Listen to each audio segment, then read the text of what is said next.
আসসালামু আলাইকুম। বার্তা নির্দেশে সকলকে স্বাগত। ৫০০ ধরনের ড্রোন ক্ষেপণাস্ত্র দিয়ে ইউক্রেনে ভয়াবহ হামলা রাশিয়ার। ইউক্রেনে রাতভর শত শত ড্রোন, ক্রুজ ও ব্যালিস্টিক ক্ষেপণাস্ত্র দিয়ে ভয়াবহ হামলা চালিয়েছে রাশিয়া। রবিবার ইউক্রেনের কর্মকর্তারা এই তথ্য জানিয়েছেন। সংবাদ মাধ্যমের প্রতিবেদনে বলা হয়েছে, পশ্চিম, দক্ষিণ ও মধ্য ইউক্রেনে রাশিয়ার নতুন হামলায় অসংখ্য ঘরবাড়ি ও অবকাঠামো ক্ষতিগ্রস্ত হয়েছে এবং কমপক্ষে ৬ জন আহত হয়েছেন।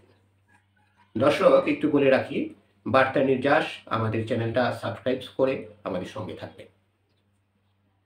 ইউক্রেনের সামরিক বাহিনী জানিয়েছে, রুশ আক্রমণ প্রতিহত করার সময় তারা তাদের একটি F-16 যুদ্ধবিমান হারিয়েছে এবং সেই যুদ্ধবিমানের পাইলটও নিহত হয়েছে।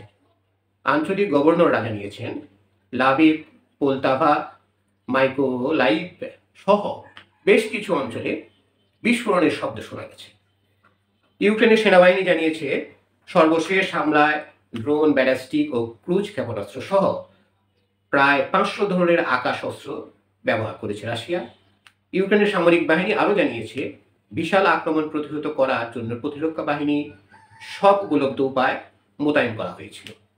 ইউক্রেনের বিমান বাহিনী জানিয়েছে, ইউক্রেনীয় F-16 যুদ্ধ বিমানটির পাইলট তার যথাসাধ্য চেষ্টা করেছিলেন এবং একটি বসতি থেকে দূরে উড়িয়ে নিয়ে গিয়েছিলেন। টেলিগ্রামে এক পোস্টে বিমান বাহিনী বলেছে, পাইলট তার সব ধরনের বিমানাস্ত্র ব্যবহার করে 7টি লক্ষ্য বস্তুতে গুলি চালিয়ে ভূপাতিত করেছেন। শেষটি গুলি করার সময় তার বিমানটি ক্ষতিগ্রস্ত হয় ও নিচে পড়তে শুরু করে। ইউক্রেনের সামরিক বাহিনী দাবি করেছে, রাশিয়ায় রাতভর ইউক্রেনে 477টি ড্রোন ও বিভিন্ন ধরনের 7টি ক্ষেপণাস্ত্র নিক্ষেপ করেছে। এর মধ্যে ইউক্রেনীয় বাহিনী বেশ কিছু ড্রোন ও ক্ষেপণাস্ত্র ধ্বংস করেছে। এছাড়া আরও 255টি ড্রোন পথ পরিবর্তন করে দিয়েছে। ইউক্রেনীয় বাহিনী দেশের 6টি স্থানে রাশিয়ার ড্রোন ক্ষেপণাস্ত্রে সরাসরি আঘাত হানার তথ্য রেকর্ড করেছে। মধ্য চেরকাসি অঞ্চলের গভর্নর টেলিগ্রামে একটি পোস্টে বলেছেন, রুশ বাহিনীর হামলায় এক শিশুসহ 6 জন আহত হয়েছে। তিনি আরও জানান, হামলায় 3টি বহুতল ভবন ও একটি কলেজ ক্ষতিগ্রস্ত হয়েছে।